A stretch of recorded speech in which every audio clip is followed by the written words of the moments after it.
Voilà, mesdames, messieurs, c'est reparti ici au stade Ely Manel Fall de Diourbel. waa di soy daxanteeg bal ba noonu est-ce que day dugg déedéet corner lay doon voilà mi ngi noonu 0-0 là entre l'ASC Disso et l'ASC Ndofnane. Je vous rappelle que on vient tout juste de démarrer la deuxième mi-temps et ce corner, voilà le gardien qui sort et qui attrape le ballon et qui se dégage.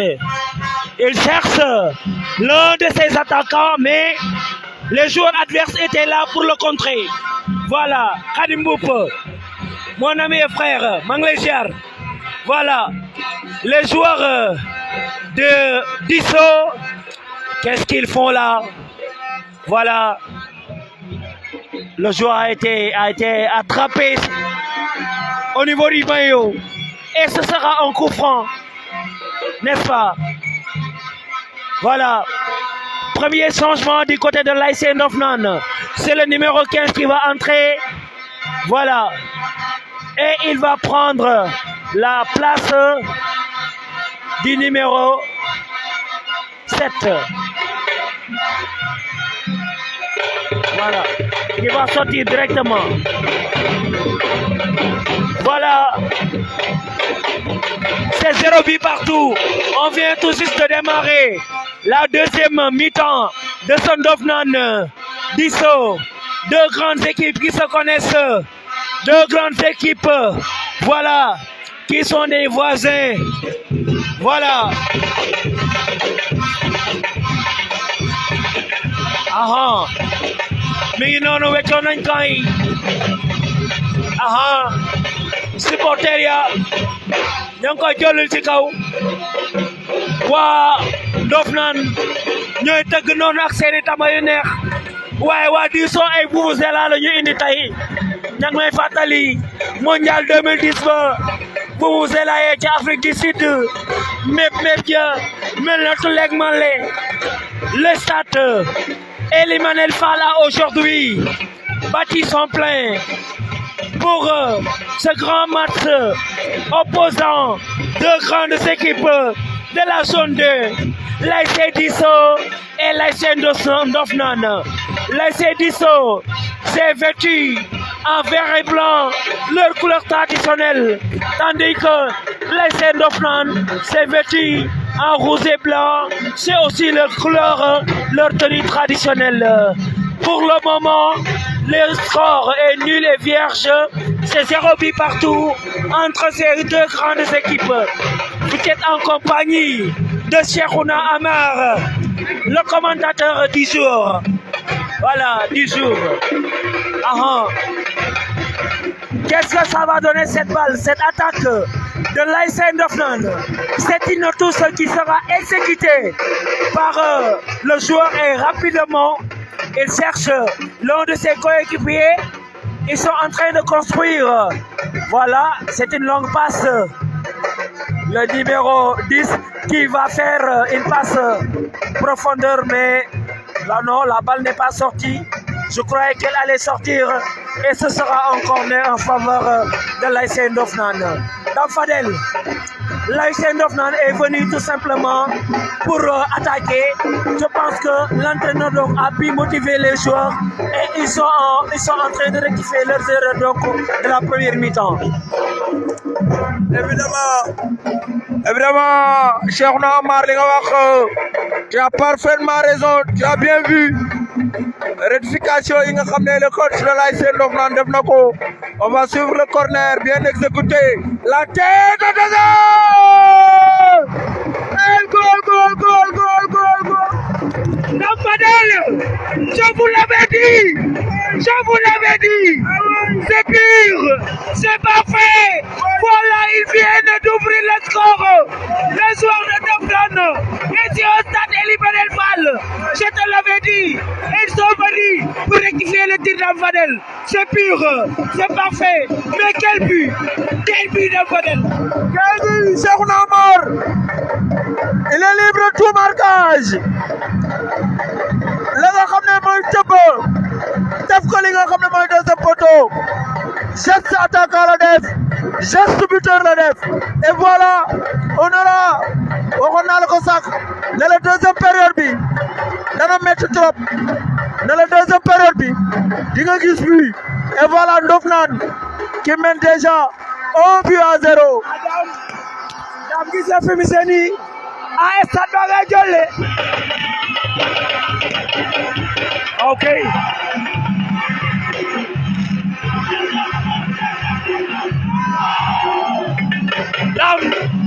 Dam carte nga dem bu ne match ba ngay bëgg a leer match ba ngay jolli Ndofnane ubbi na score ba match ba ngay neex xale yi ña ngay tàll ay fimisen ña ngay jóg voilà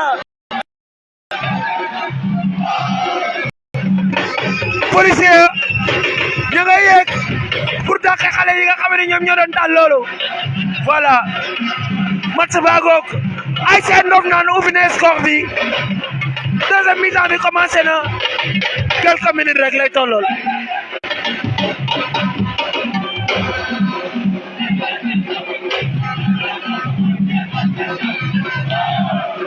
Qu'est-ce qui va se passer?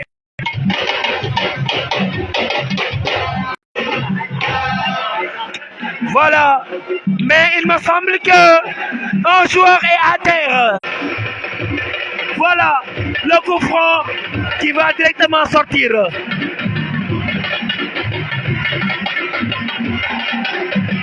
Cheikh Bodi est là. Cheikh on the pitch. Cheikh match bi commencé na jolli parce que waa Ndofnane yeewu nañ daal di ubbi li nga xamante ni moom moo di score bi. waaw jawrin Cheikhouna Amar maa ngi leen di nuyu jaar di bëggee gaay yëpp stade Elimanel Fall zone 2 diggante Ndofnane ak Guissé match yi mënta woon yomb déjà booy xoolee tey Ndofnane victoire moo ko arrangé moo tax tey match bi daf ko jëlee au sérieux ñëw di neexal ci kaw tribune bi doori di ko neexal ci suuf loolu moo waral match bi du am amul xalaat tey Ndofnane dafa solo victoire la solo leneen lu def lu victoire rek wóorul te fi ne nii gars yi ñu bàyyi xel que ni nag yaakaar naa fi ne nii fii bu jël 2 défaites yaakaar naa moom da ngay dem toog yi lal basan bi gars yi toog ba léegi gars yi Ndofnane jiital la ki amoon diisoo benn bal ci dara gum bal baa ngi daw ba léegi diisoo di nangi di xool nan la koy jëlijee.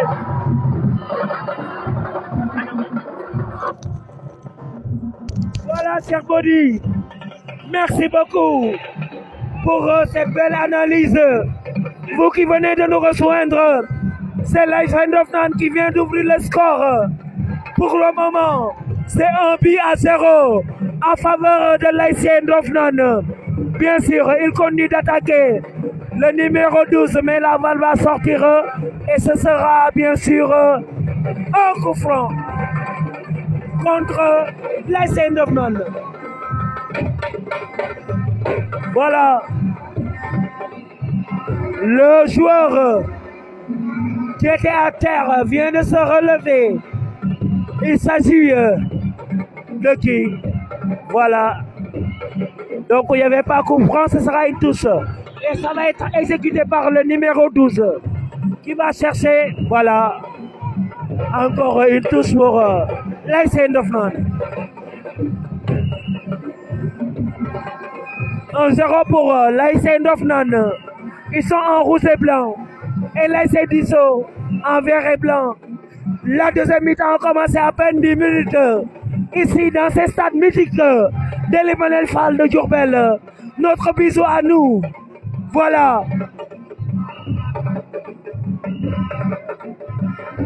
Ces jeunes qui sentent. Boja boja yesen bay ñëw na. Waa Ndofnane la. ña ngay wax ak waa Disso. ndaxte dugal nañ. nan leen seen baay ñëw na ñu xool le contre-attaque ba di joxe ab touche lay doon et c'est pour tout simplement les joueurs de Disso touche ba sànni na ko jox na ko numéro 4 ba lu muy def noonu doon na dugal contre son camp wala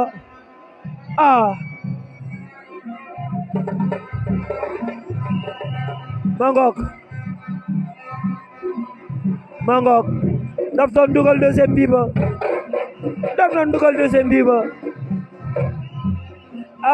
mi ngi mel ne waa ASC bi nga xamante ni ñoom ñoo di Disso ci deuxième mi-temps bi dañoo nekk di nelaw nii parce que on voyait que ñoom ñoo moomee woon premier mi-temps bi daal di dominer ñi nga xam ne ñoom ñoo di Ndofnane waaye fi mu toll nii dañoo nekk di nelaw te waa Ndofnane dañ leen a ñeme lool waaw kay corner lay doon waa Disso ñoo ko moom zor ba door na ko ñu xool li muy joxe re corner lay doon parce que défenseur ba moo ko mbëkk wala arbitre ba nee na 6 mètres la lum ci mën di doon rek le stade a encore une fois battu son plein parce que l'ASC Ndofnane est en train de nous ambiancer tout comme l'ASC Disso. Voilà, l'ASC Ndofnane a ouvert le score. Pour le moment, c'est 1-0 en faveur de l'ASC Ndofnane. Voilà le gardien de l'ASC Disso qui va essayer de se dégager pour cesser ses attaquants. Voilà. Est-ce que la balle sera récupérée? Voilà, plutôt c'est le gardien de Ndofnane. Le numéro 10, il joue bien. Il a donné le ballon à l'un de ses coéquipiers. Il va essayer de dribbler, mais la balle va sortir.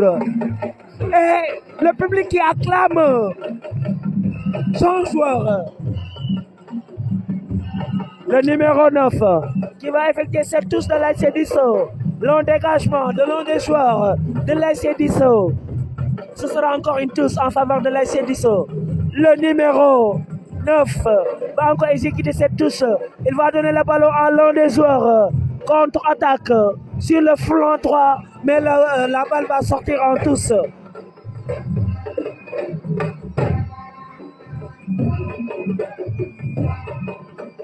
OS une grande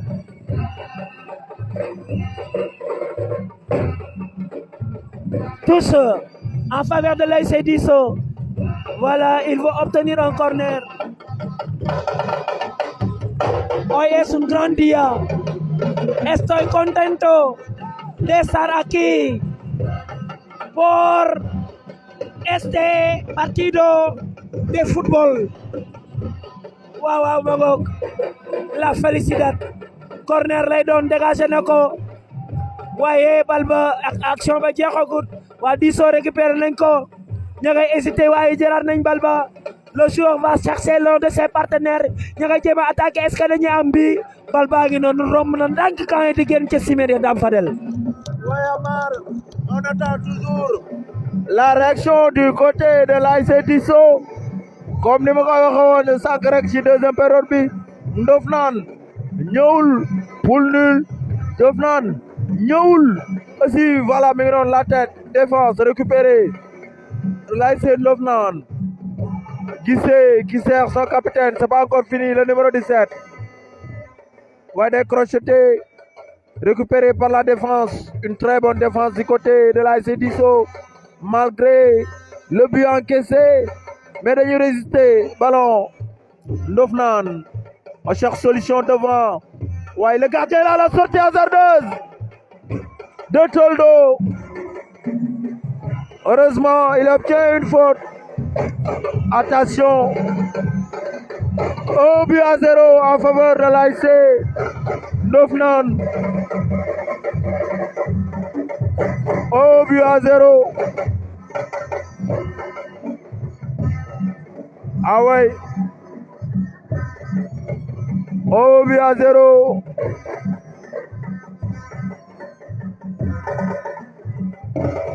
Mbaye Mar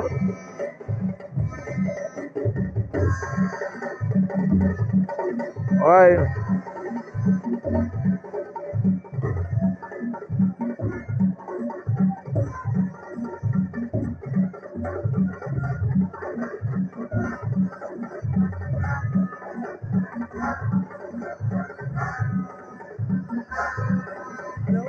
waaye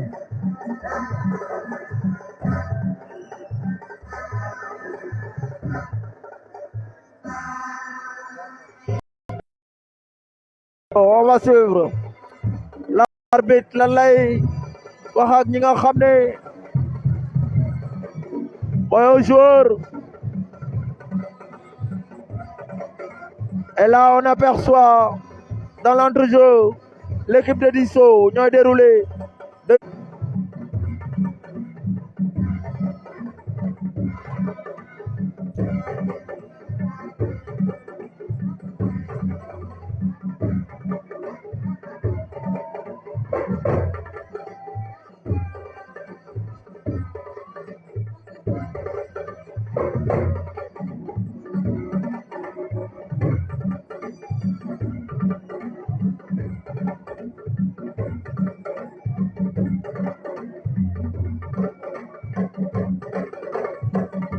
Pambao mon frère, voilà ballon récupéré à faute. Pambao depuis Italie.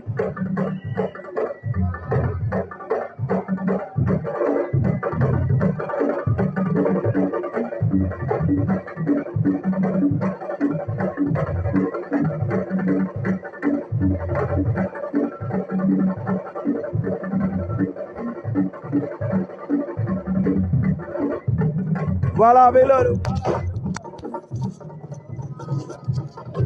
Deuxième changement, ou bien premier changement du côté de Ndofnane, du maître Disso. C'est le numéro 4 qui entre. Voilà, et le numéro 11 sort. Un géroleur entre Ndofnane et Disso. Coup franc là. waa Ndofnane ñoo dégagé coup franc bi noonu gars yi nañu moytu le numéro 11 de Ndofnane parce que il a de la vivacité, il est rapide. Voilà, long dégagement du gardien de l'ASC Disso qui va chercher ses attaquants de pointe.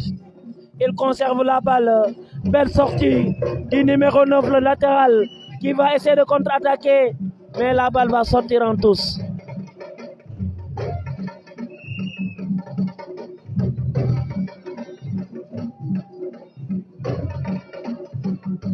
Belle percée.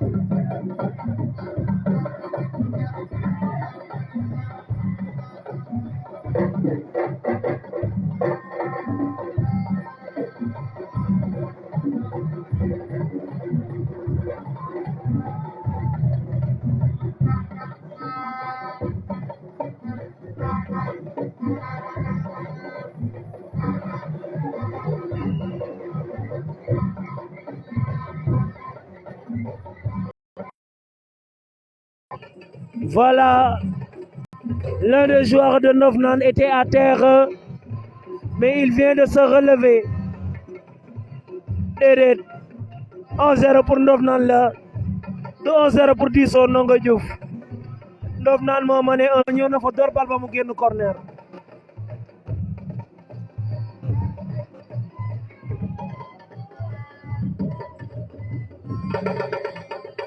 Corner là pour waa ASC Disso ñu xool ba xam corner bi lan lay joxe.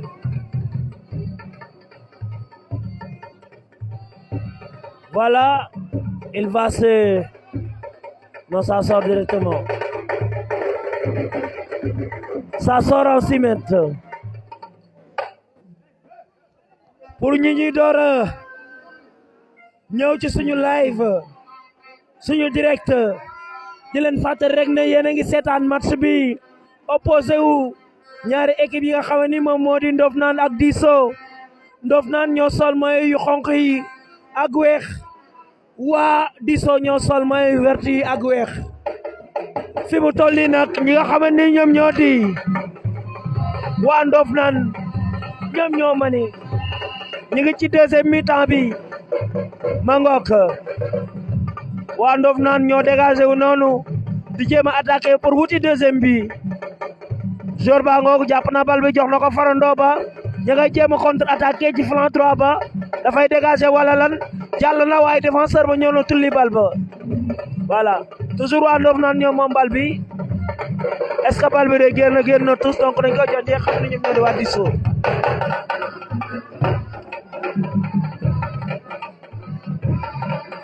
voilà waa Diso ñooy dégagé yu noonu mangok waa Ndofnane nangu nañ bal ba sor ba daanu na waaye arbitre ba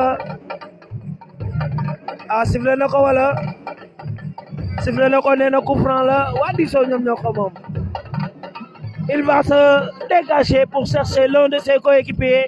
Est-ce qu'il va réussir à l'avoir? Non, parce que la balle sera pour le gardien de l'ASC Ndofnane. Voilà, il temporise le gardien pour casser un peu le rythme de l'ASC Diso. Mangok, waa Ndofnane ñooy dem noonu.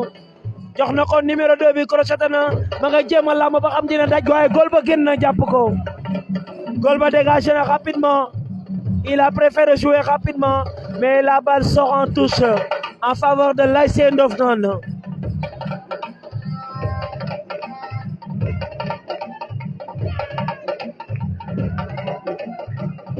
touche lay doon il a effectué ça est-ce que dañuy continuer bal ba génnaat na touche ba léegi waa Ndofnane ñoom ñoo moomee action bi parce que bal bi génn na mu mel ne daam waa Ndofnane dañoo yeewu ci deuxième mi-temps bi maa ngi doon la ko wax sànq parce que dañu ñëw daal di ñeme ñi nga xam ne ñoom ñooy waa Diso te gisoon nañu premier mi-temps bi waa Diso ñoom ñoo doon dawal bal bi. Ouais, évidemment parce que mi ngi noonu comme ni leen koy wax sànq rek donc on va suivre l'action du côté merci beaucoup Kassé waaye comme ni ko waxee sànq Ndofnane instant bi ay match yu football parce que sur le plan psychologique bon équipe boo xam ne gëj na gagné nga ci joué moo tax suñu amee yenn occasion gis nga match bi pression bi ci ñoom la parce que Diso match nul da koy arrangé te moom en cas de match nul mën na compliquer li nga xam ne mooy tâche ci qualification bi de ce fait que tey gis nga ni ñu entamé li nga xam ne moom mooy match bi tambour battant donc on va suivre voilà un joueur de l'ASC Bolane ah non waaye Ousseynou Sylla mon frère waaye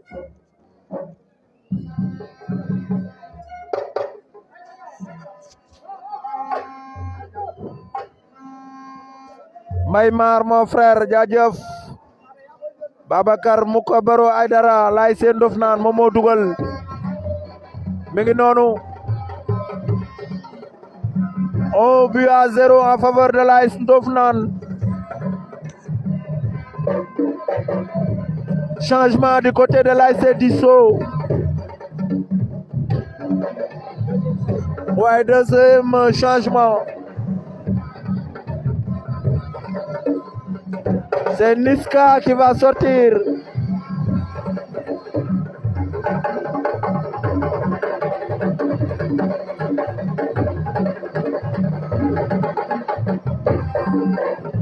Un ancien joueur de l'ASC Pape Diouf.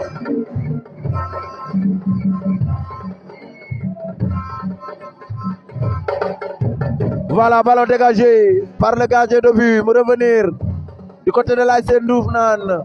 Guissé, il n'y a rien, dit l'arbitre. Et ça repart. Il a ramené.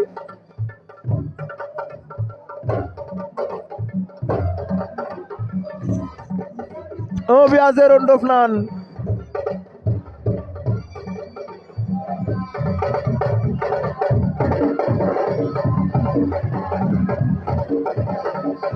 Ballon dégagé et voilà.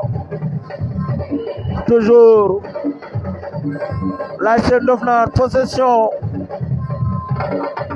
Ça joue devant Auxerre. Voilà, dégagé de l'autre côté, récupéré. Et ça va. Gars dañu mbëkk mu dem. Mbëkkaat. Mangok, ça joue. Récupéré. Ouais, du côté de l'ASC Disso, la défense dañu dóor mu dem.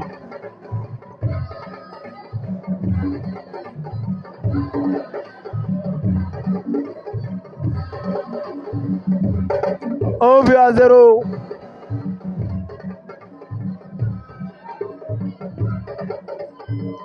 Ouais, ça joue du côté de l'AS Disso, mais la défense est là. Amar, période du Tolou, voilà, on va suivre l'action du côté de l'AS Disso. Et il laisse filer le ballon, récupéré toujours par l'AS Disso. Le numéro 19 cherche partenaire. Balbi de Higueno, voilà, le gardien est là. Ouais. Voilà, ñoo ko gisee noonu waa Disso ñu ngi jéem a construire pour jëriñ li nga xam ni moom moo di score bi waaye ba léegi réussir wuñ 1-0 la Ndofnane moo mané. Voilà, gardien Disso bi mooy dégager noonu tous lay doon.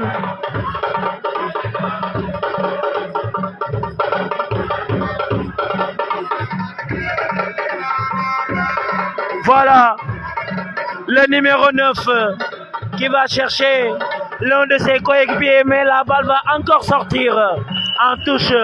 Mangok, Farando ba lay wër, a défenseur ba nee na ko doo fi jaaree. Xanaa lii mooy dama koy dagg doo ko dagg Dame Fadel. Ah, Mangok ma ngay chercher waat Farando ba. Mangok, défensivement parlant, waa Ndofnane dañoo taxaw. Parce que ne muré seen camp yi waaye waa Disso ñu ngi jéem a construire occasion lay doon wala déedéet. Voilà, waa Ndofnane ñoo moomee noonu ña ngay jéem a tëmbal bal ba daw dàqe ca kanam pour jéem a am dara waaye mujjul sotti. Numéro 4 Disso bi ma nga ca milieu ba, numéro 6 bi jël na bal bi jox ko excentré gauche bi. Fi mu toll nii waa Disso daa mel ne ña ngay bëgg a yeewu parce que ña ngay dawal bal ba ñu ngi football bu rafet waaye bal ba day génn tous. Défenseur bi nee na ko doo fi jàlle.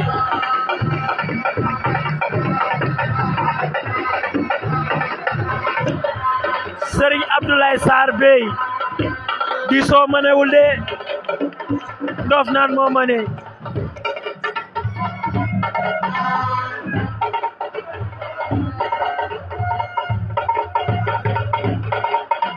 Mangok joueur Ndofnane ba tëdd na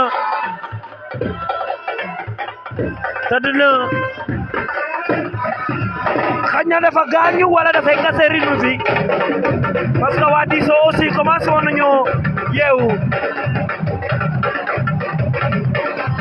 Voilà, Mangok jug na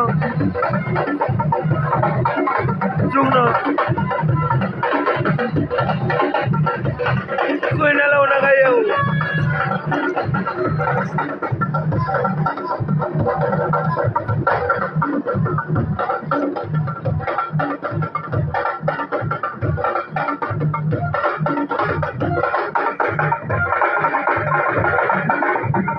Tous lay doon pour l'ASC Ndofnane. Joueur Disso ba ñëw na nangu na bal ba waa Disso ngi jéem a construire mais bal ba dafay génn 6 mètres. Voilà,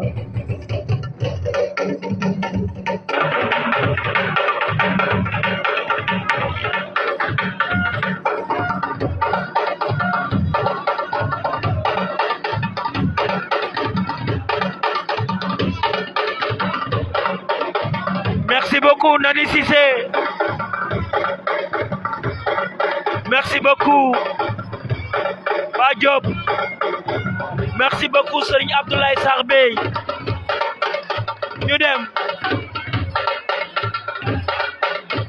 waa Disso ba léegi ñoo moomee bal bi noonu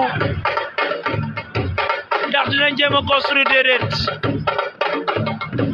Le mur est là, Le mur de l'ASC Ndofnane est là. La balle change de camp. Mais les joueurs de Disson sont là pour le récupérer, mais le défenseur s'est dégagé. Voilà. L'ASC Disson qui est en train de construire pour pouvoir avancer. Mais face à eux, ils ont des rocs, des joueurs costauds qui ne se laissent pas faire. Voilà. Deuxième changement du côté de l'ASC Ndofnane. Le numéro 3 va céder sa place au numéro 5. Voilà. Samba Diakara ñu ngi lay nuyu. Pape Thiam ñu ngi lay nuyu.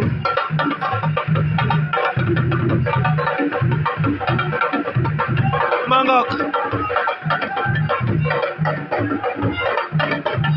Am na benn joueur di soobu toog ci suuf. Yëf yi lan lay joxe. Ah jug na.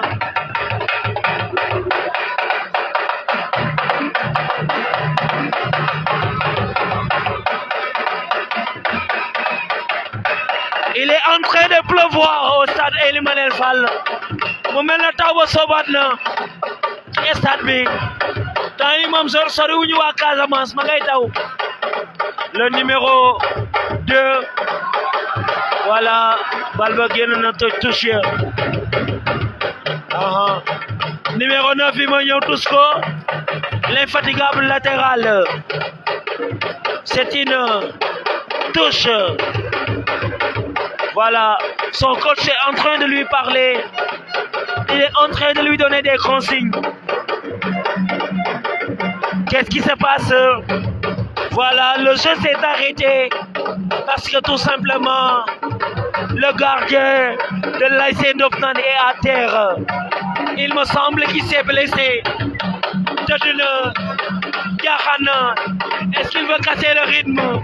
Je ne sais pas. De toutes les façons, il est à terre. Voilà. C'est normal en tout cas parce que depuis quelques minutes, les joueurs de l'ASC Disson ont essayé de construire du beau jeu pour avancer et essayer tout simplement de revenir au sport. Mais ils ne l'ont pas réussi. Mais quel que soit Alpha, ils sont en train de fatiguer la défense de l'ASC Ndofnane. Voilà.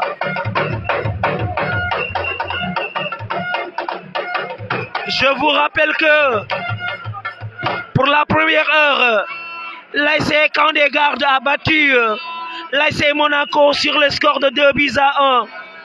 Voilà. Mango.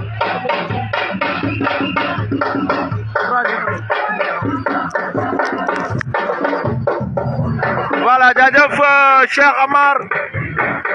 La jaajëfal encore une fois Fatima Dabakh, ma sœur maa ngi lay char. Comme ni ko Cheikh waxee sànq rek, c'est l'ASC Ndofnane qui mène au score 1-0. Voilà. Ñaari tali bi dina ñëw. Ñaari tali ak Déggo. Mi ngi noonu, le score est de 1-0. À l'instant, le gardien de l'ASC Ndofnane, Pathé moo tëdd. Soigneurs yi ak secouristes yi dem ci moom. L'équipe de Jules Conté menée au score. Ci début deuxième période bi, Fatima Dabakh, big up à vous, la Diakhaté. Mi ngi noonu. Pendant ce temps, mi ngi taw fii ci stade Ely Manel Fall.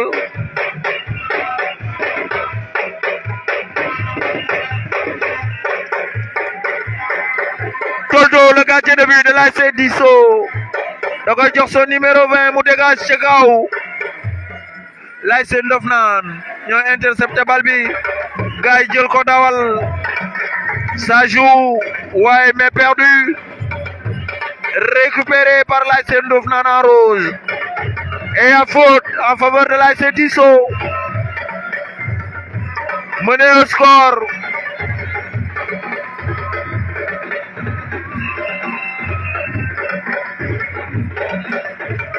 Il pleut en ce moment au stade.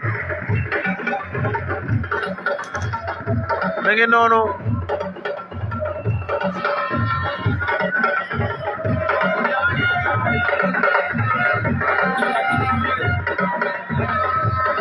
À suivre.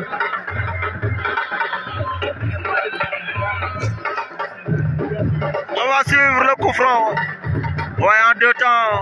On va jouer. Me revenira au jour de la Disso. Ouais, le numéro 2. Ouais, qui passe son vis-à-vis. Oh là là.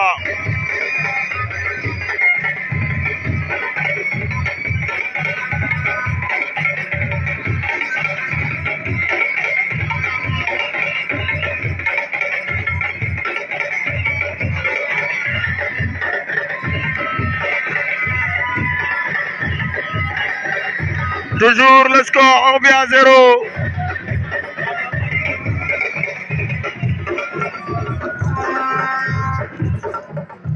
Mangok Papa Gueye vert noir bi lajj na bal ba défenseur ba bal ba day génn ñaari soor ndof naan tëdd nañ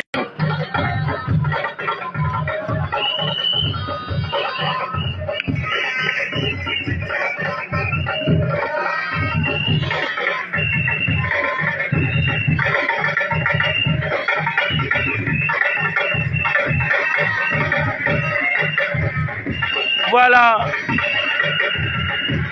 le joueur de Novnan qui est à terre. Il s'agit de l'un des défenseurs.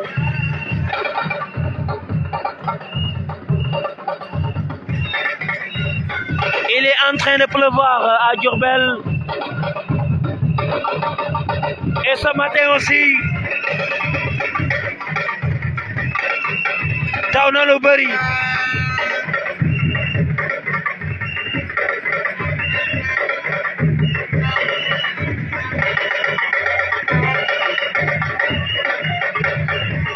Mangok, le jeu va recommencer.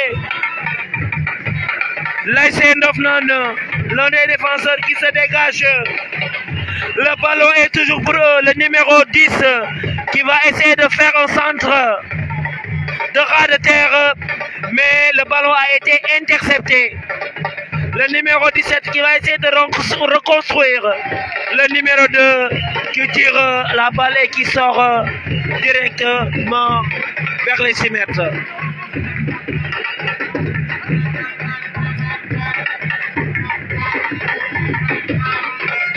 Mangok fii lay xewee ci stade Ely Manel Fall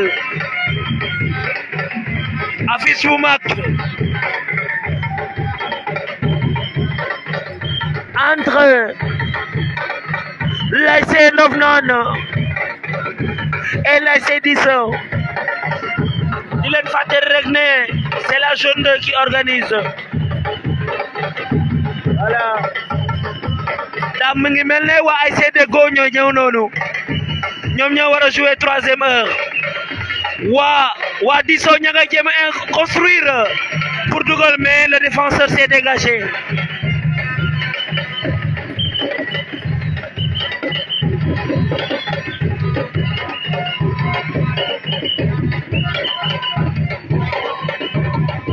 Corner lay doon en faveur de l'ASC Disso.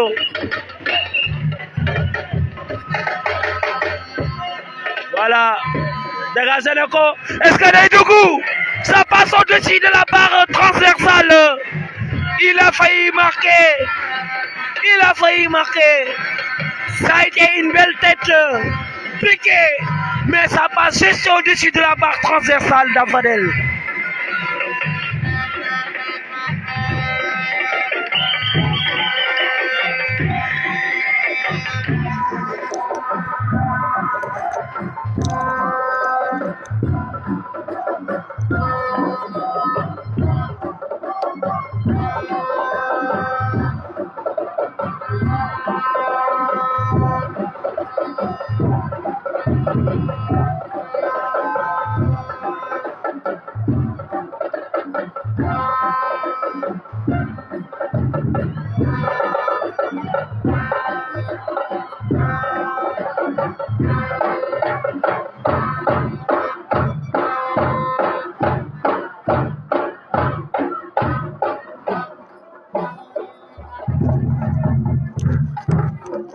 Troisième changement du côté de l'ASC Ndofnane.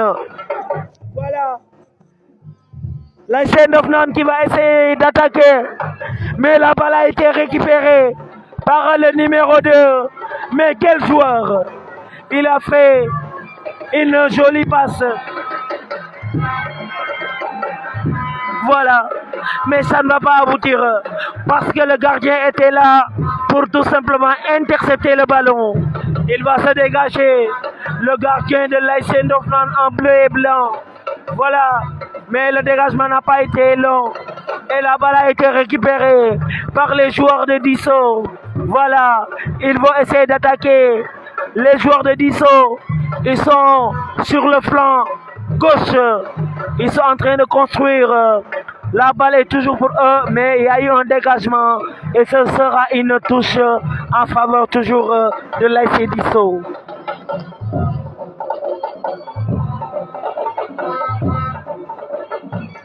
Touche bangok. Wa ASC Disso door nañ ko. Waaye Zorba kajina bal ba.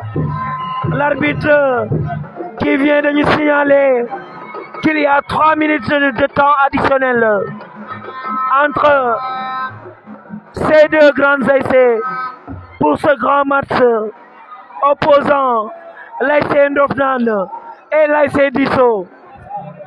Mangok. Voilà. Fi mu toll nii lu waa Disso tabax rek waa Ndofnane yàqu ko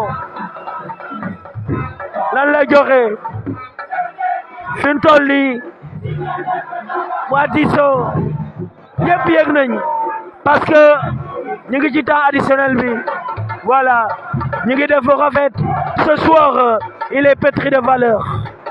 Il est talentueux ce numéro 2. Le centre, est-ce qu'il y aura but? Non, non, non, non, non. La balle a été directement interceptée par le gardien. L'ASC Disso qui est en train de tout tenter pour revenir au score. Est-ce que ces joueurs vont le réussir? Est-ce que les poulains de Gilles Conté vont le faire? Est-ce qu'ils vont revenir au score? De toutes les façons, ils sont en train de produire du beau jeu. Le numéro 9 qui va faire un centre, mais ça va pas aboutir. Voilà. Voilà. Troisième heure bi. Nous avons ASC Deggo et ASC Ñaari Tali. Voilà.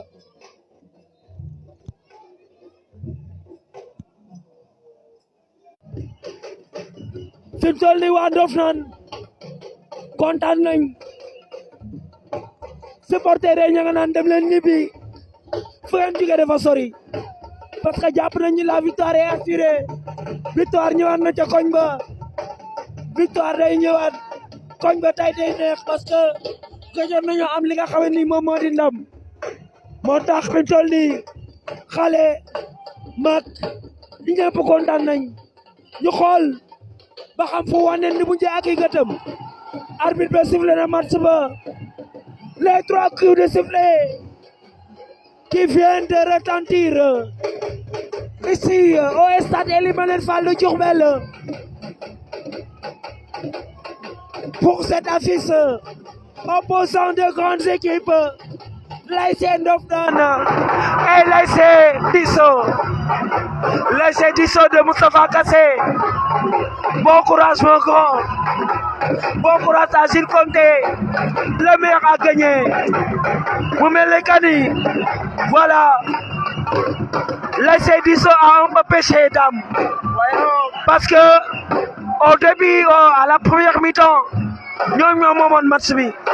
Mais gis nañ que ni voilà bi ñu demee ci deuxième mi-temps ba ñëw football bi dafa demee ci côté ñi nga xam ne ñoom ñoo di Ndofnane ñu daal di ñëw daal di nangu carrément seen jeu ñeme leen peut-être dugal bi boobu nga xam ne dugal nañ ko Dame Fadel.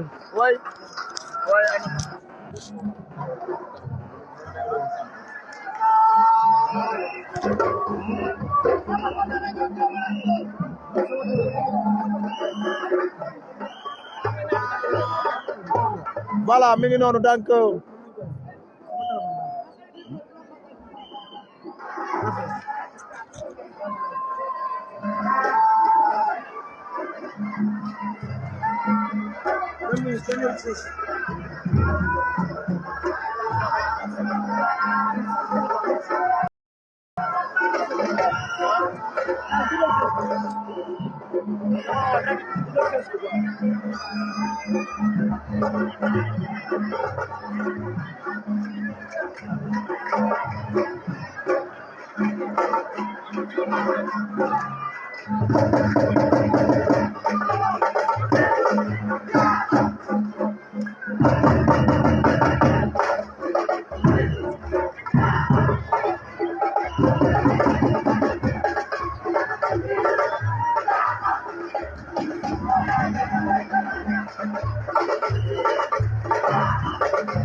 Voilà, mais non, non.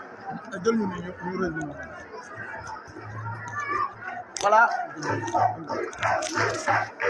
Dame Fadel, on était en train d'analyser le match qui a opposé ces deux grandes ASC, l'ASC Disso et l'ASC Neufnan. On a vu que, voilà, l'ASC Neufnan a battu l'ASC Disso sur le score de 1-0. Tout au début, l'ASC Disso a produit du beau jeu. Ils ont essayé tout simplement de marquer un but, mais ils n'ont pas réussi. Parce que quand ils sont revenus à la deuxième mi-temps, voilà, ils dormaient. Et c'est en ce moment-là que l'ASC Neufnan a récupéré le jeu pour pouvoir revenir, pour pouvoir tout simplement marquer ce but-là. Voilà, Dame Fadel, allez-y. Oui, nous sommes avec le coach de l'ASC Neufnan. Djibi, avant tout, vous avez le match parce que sur le plan psychologique, rien ne va. Équipe bi gën am victoire. Par exemple, si tu me connais bien, tu sais que moi je suis un homme fort, je suis un homme de mental, je suis un homme qui a un mental de fer. Si je ne sais pas si tu me connais madame très bien, mais je suis un homme qui, voilà, qui sait relever les défis. Bon, donc c'est mon ASC, c'est madame, et j'ai tout fait là-bas. Donc, les Amon Nakmoy, on avait des problèmes depuis l'année dernière. Bon, tout le monde sait que c'est une très grande équipe. Bon, nous amon ay jafé jafé bon ligueyat ci tant sur le plan équipe d'abord équipe bu né équipe il y a les supporters il y a les joueurs il y a ce qu'on appelle le staff technique il y a le coach et ainsi de suite bon on s'est retrouvé sur une table ñu waxtan bon sur le plan manam préparation tactique ak li ñu manqué yépp ñu indi ko bon moy li nga gis tay bobu engagement encore parce que man j'aime jouer avec ce qu'on appelle l'intensité man lolu am jeu bon lolu la len sant def nañ ko bon par la grâce de Dieu yalla l'équipe di ko jouer parce que da ko sétlu tay ni so forum da doon tek ci bal bi ñu gis né da ko ko xagn ci récupération yi même gis nañ ci aussi ci côté attaque bi lolu jangat la won wala da nga ñëw xam diso te xamula non bien sûr képp ku ma xam manam xam nga man non lay doxé dama ñëw sétane la bon xol say xam say points forts ak say points faibles bu ko défé nak ma xol lu may def ba contrer la bon loolu la ñëw naa jël digg bi maanaam s'entraîner à ce que ñu xeex ak ñoom nga xamante ne ñoom duñ développé jeu ma fekk si kaw tànc leen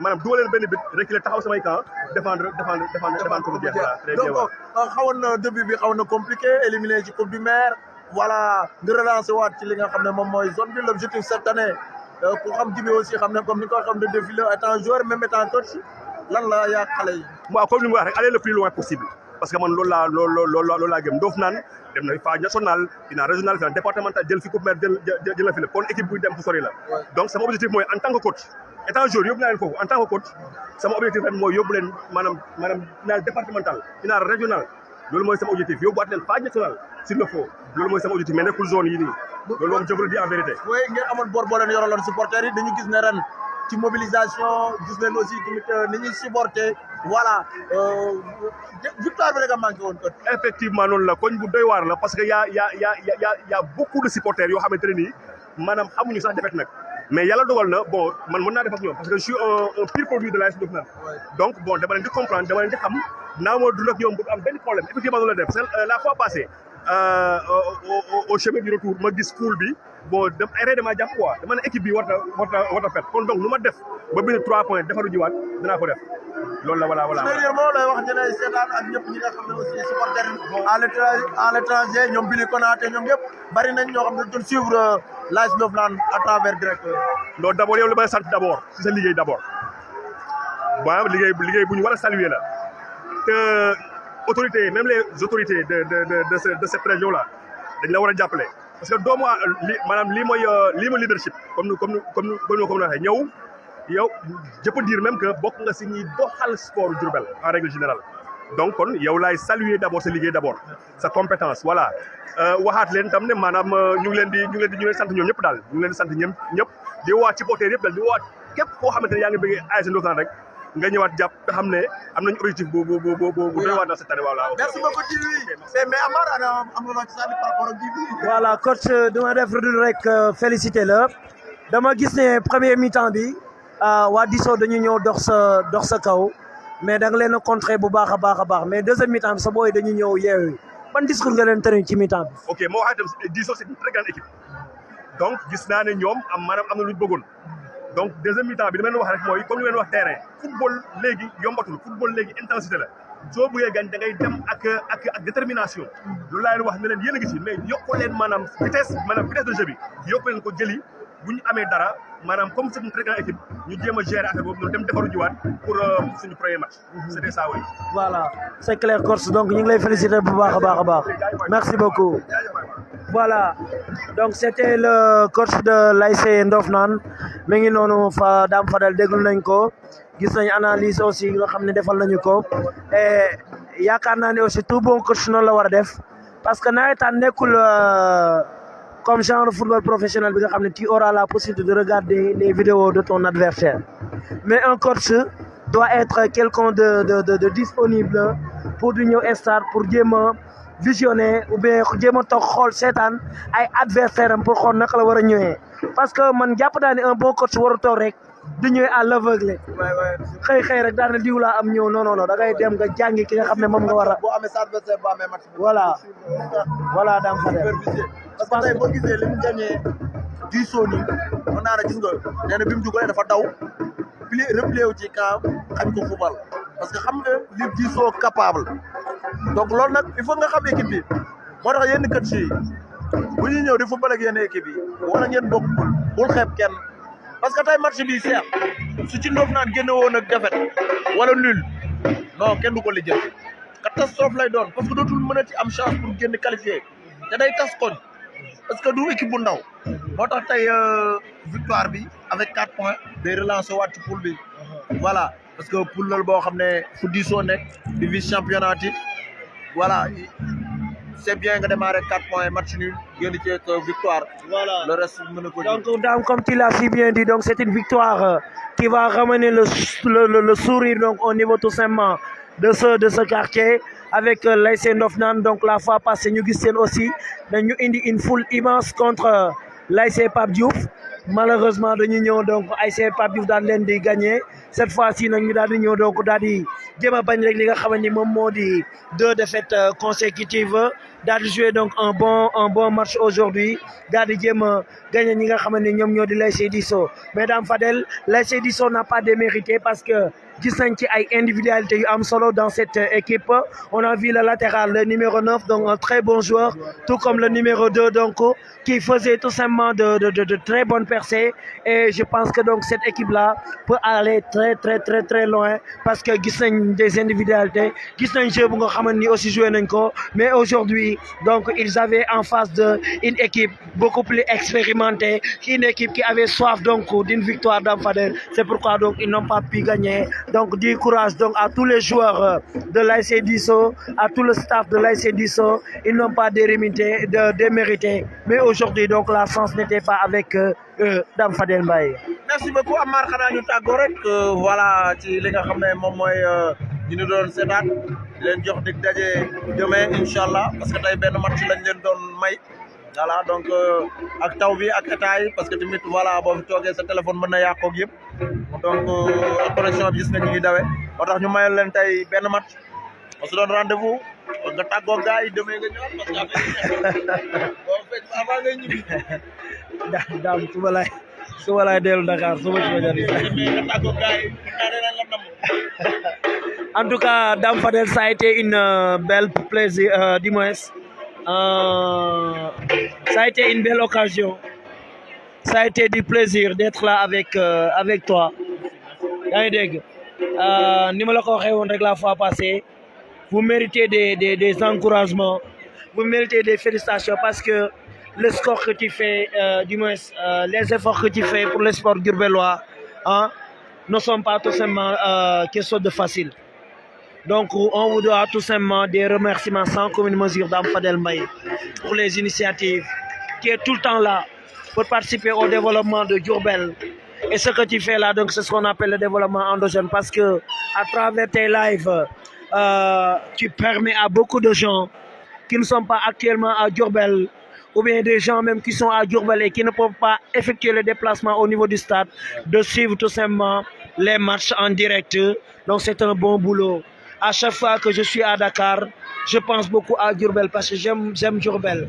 Et les soirées quand je suis à la maison, voilà, j'essaie tout simplement de regarder vos lives pour pouvoir tout simplement vivre les navétanes de Diourbel. Je te le dis tout à l'heure, les navétanes ont un caractère tout simplement un peu spécial parce que dañuy booloo bokk ndey bokk baay fi nga xamante ni moom moo di si Diourbel ñëw ci suñu stade bu mythique bi daam ñu ngi ko doon wax sànq suñu stade bi bisuloo aussi nañ ko gën a entretenir daam parce que bitig yi nu mu mel ñaaw na gazon yi rafet yooyu boo fekkee ay neefarey fas yaa ngi dégg ngay dugg ci loge bi karo yi ndoxum kese la dañ fa waroon teg ay racleur daa koy racler parce que man mi xaw naa fa tarxiis pelouse bi moom waxaale wuñ ko ñu gën a góorgóorlu quoi parce que on a que ce bisou et encore une fois pendant les vacances activité majeure bi la ñu am nit ñi amul fu ñu jëm à Diourbel malheureusement nawetaan lañu am donc nañu entretenir suñu stade bi comme ça suñu équipe Suneor di fi mën a recevoir mais aussi bu nawetaan jotee jeunes yi mën a ñëw fii di fi bànneex parce que lii la ñu am